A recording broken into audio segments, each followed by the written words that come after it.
Hey guys, this is Morgan Zegers from YAAS, and here are 5 things you need to know to better understand cultural Marxism. Number 1, first we should answer the basic question of what the heck is Marxism? Marxism is the ideology that pits the working class against the evil, oppressive, rich owning class.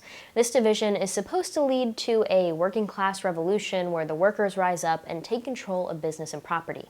On paper, this leads to a classless society where everyone is equal and everyone works together in harmony to control everything and make decisions on behalf of the community or the collective.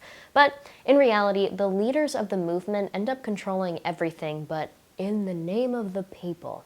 And it leads to some sort of dictatorial regime with absolutely no accountability and lots of oppression of the people because the people have absolutely no power and have to rely on the system and the government to survive. Number 2, cultural Marxism takes that same concept of dividing the population, but instead of dividing the population by class, where you pit the poor against the rich, you divide the population using other ways of identification. So think race, gender, sexual orientation, religion, and so on. Number 3, Black Lives Matter is a great example of cultural Marxism.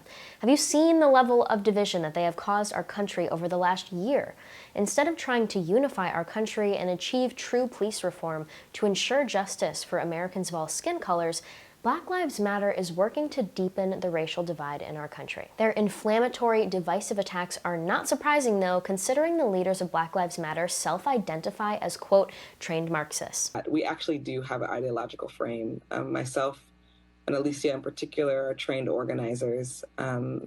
We are trained Marxists. We are super versed on sort of ideological theories.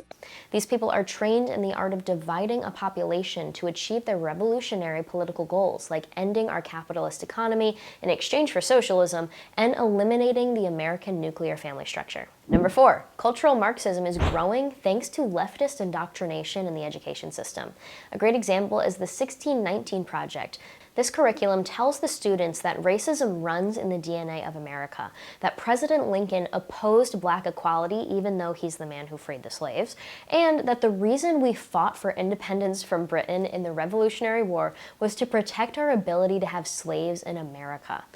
By teaching our children that the American Revolution was fought to protect slavery, the left is creating a generation of Americans who reject or even detest America's founding and our principles, and this will certainly add to the growing racial division in America. Number 5, the rise of identity politics only adds to the growing division in our country, empowering the cultural Marxists.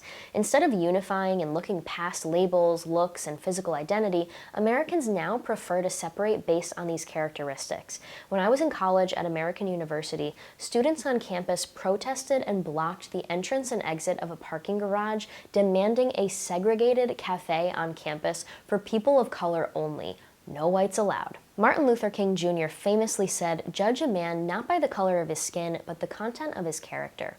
Identity politics and cultural Marxism has completely rejected this notion and set us on a regressive path to the divisive ways of our past. We are better than this, and we should stick together as Americans to achieve true progress, instead of letting ourselves be divided by trained Marxists with hidden agendas. Thanks for watching, and stay tuned for more videos.